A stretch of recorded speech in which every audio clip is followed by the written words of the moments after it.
Hola, hoy tengo otro problema de fuerza entre alambres paralelos.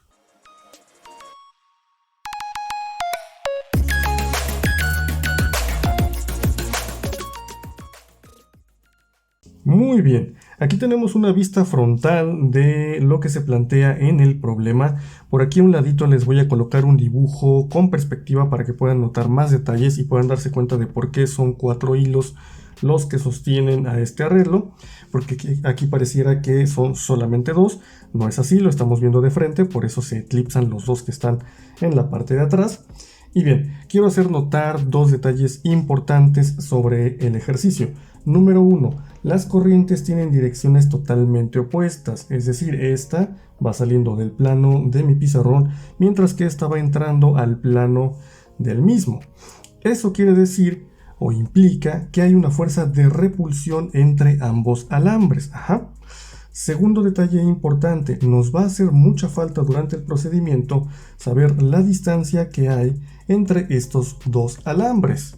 Para eso nos vamos a ayudar de esta figurita. Fíjense que si nosotros trazamos esta distancia, que es la que nos hace falta, se nos va a formar un triángulo isósceles, es decir, que tiene dos lados cuyas longitudes son idénticas. Bien, también conocemos este ángulo de 10 grados, por acá está la incógnita, es decir, la distancia que queremos calcular. Antes de hacer cualquier otra cosa voy a determinar la magnitud de estos dos ángulos, es decir, su tamaño. Esto es bastante fácil, entre los tres ángulos internos tienen que sumar 180 grados. Como aquí ya tengo 10 grados, entre estos dos deberían sumar 170 grados. Y como estos dos tienen que ser idénticos porque se trata de un triángulo isósceles, entonces cada uno de ellos mide 85 grados. Vamos a ponerlo por acá. 85 grados. Dado la gran cantidad de datos que conozco, podríamos utilizar varias estrategias para poder determinar la longitud de esta parte de acá. Yo voy a utilizar la ley de los senos porque pues simplemente se me ocurrió en este momento, así que pues vamos a plantearla, ¿no? Voy a empezar con la X. La ley de los senos me permite decir que X sobre el seno de 10 grados, es decir, el ángulo que está opuesto a este lado, es igual a pues cualquier otro lado, digamos el de 20 centímetros, sobre el seno del ángulo que esté opuesto justamente a ese lado, que bueno, da igual si escogí este lado o este de acá, de todos modos el ángulo opuesto es de 85 grados. Bien, de aquí podríamos despejar la X bastante fácil, nos va a quedar que es 20 centímetros por el seno de 10 grados, que pasó multiplicando sobre el seno de 85 grados. Y bueno, haciendo las cuentitas en la calculadora nos va a quedar de aproximadamente 3.48 centímetros. Ya después lo convertimos a metros, de momento no es tan importante.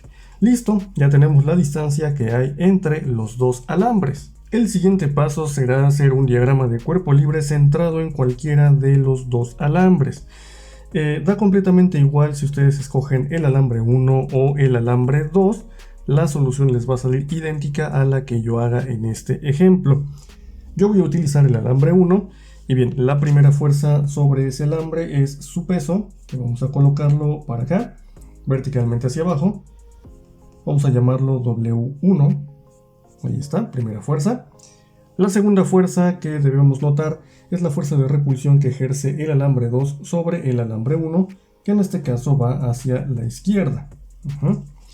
Entonces tendríamos fuerza 1, 2, fuerza sobre el alambre 1 ejercida por el alambre 2. Bien, por último tenemos las tensiones ejercidas por los hilos sobre este alambre. Vamos a colocarlas así, con este ángulo de 85 grados, justo como aparece acá. Vean cómo el hilo forma 85 grados con respecto a la horizontal. Y en lugar de llamarle solamente T, le vamos a llamar 2 veces T. ¿Por qué? Porque hay dos hilos sosteniendo a este alambre. Bien, ya tenemos entonces el diagrama de cuerpo libre. Aquí me faltó la flechita de vector. Y bien, nuestro alambre se encuentra en equilibrio, por lo tanto se debe de cumplir un par de condiciones, que son que la suma de fuerzas en X tiene que ser igual a 0 y que la suma de fuerzas en Y también tiene que ser igual a 0. Vamos a ver qué pasa, por ejemplo, en el eje X. En el eje X tendríamos dos fuerzas. La fuerza de repulsión entre los alambres, que en este caso es F12, y la componente en X de las tensiones que están sosteniendo a nuestro alambre. Vamos a poner la ecuacioncita por acá. Y bueno, primero voy a poner la componente en X de las tensiones, que quedaría como 2 veces T por el coseno de 85 grados, menos, porque esta fuerza va hacia la izquierda, la fuerza 1,2. Y esto me tiene que dar 0. Bien, esa sería nuestra suma de fuerzas en X. Para el caso de Y, pues tenemos algo parecido. En la parte de arriba, es decir, en la parte positiva del eje Y, tenemos la componente en Y de las tensiones, que sería 2 veces T por el seno de 85 grados. Recuerden, para las componentes en Y usamos normalmente seno, menos pues lo que vaya hacia abajo, hacia la parte negativa, que en este caso es el peso 1, que ya podríamos escribir de una vez como masa 1 por gravedad, igual a 0. Listo, ahí tenemos las dos sumas de fuerzas, tanto en X como en Y. Antes de continuar y resolver este sistema de ecuaciones, lo que voy a hacer es detenerme tantito, sobre todo por lo que ocurre con esta fuerza 1,2. La fuerza 1,2 es la fuerza que el campo magnético generado por el alambre 2 provoca sobre el alambre 1. En una primera aproximación, esta fuerza viene dada por la siguiente expresión, que sería la corriente en el alambre 1 por su longitud por el campo magnético generado por el alambre 2. Bien, ahora, ¿cómo determinamos el campo magnético generado por el alambre 2? Esto también es relativamente sencillo. Recuerden, ya lo hemos visto en otros videos, el campo magnético generado por un alambre recto que transporta una corriente I está dado por una expresión como esta, que sería la permeabilidad magnética del vacío multiplicada por la corriente que circula por el alambre, que pues en este caso es I2, sobre 2pi por R, donde R es justamente la distancia que hay entre estos dos alambres, es decir, la distancia a la cual se está generando el campo magnético sobre nuestro alambre 1. Ya teniendo estas dos expresiones, pues lo que vamos a hacer es combinarlas y además tener en cuenta otro hecho, que es que la corriente 1 es idéntica a la corriente 2, que lo sabemos desde el principio. Así que pues ya de una vez les vamos a llamar simplemente la corriente I, y eso nos va a simplificar un poquito nuestra expresión final. Lo primero sería en esta ecuación cambiar el campo magnético generado por el alambre 2 por lo que tenemos en esta parte, que es μ0 por I sobre 2pi por R. Aquí fíjense cómo ya las corrientes simplemente les quité el subíndice, a ambas son la corriente I. Y combinando todo nos va a quedar que F12 es igual, a ver, vamos a acomodarlo bonito. A lo mejor pongo primero el μ0. Luego ponemos la corriente, fíjense que tenemos corriente por corriente, eso nos va a dar corriente al cuadrado, por la longitud sobre 2pi por R. Entonces esta es la fuerza 1,2. Nos quedó preciosa. Ahora sí vamos a regresar a esta parte de por acá para ver qué podemos hacer para determinar pues justamente la corriente, que es lo que nos pidieron. Entonces lo primero que hice fue mañosamente acomodar mis ecuaciones de esta manera. Escribí primero la suma de fuerzas en Y y el término del peso 1 lo pasé del lado derecho. Entonces me queda 2t seno de 85 igual a m1 por gravedad. Y luego escribí la ecuación de la suma de fuerzas en X, que me queda pues de esta manera. También pasé el término F12 del otro lado, del lado derecho. Y pues tenemos 2t coseno de 85 grados igual a todo esto que ya teníamos por acá.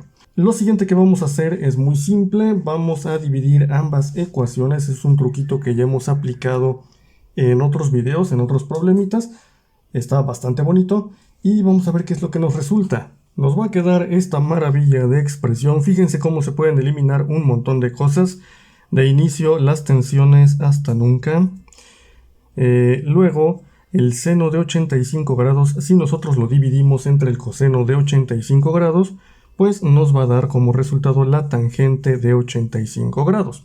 ¿Ok?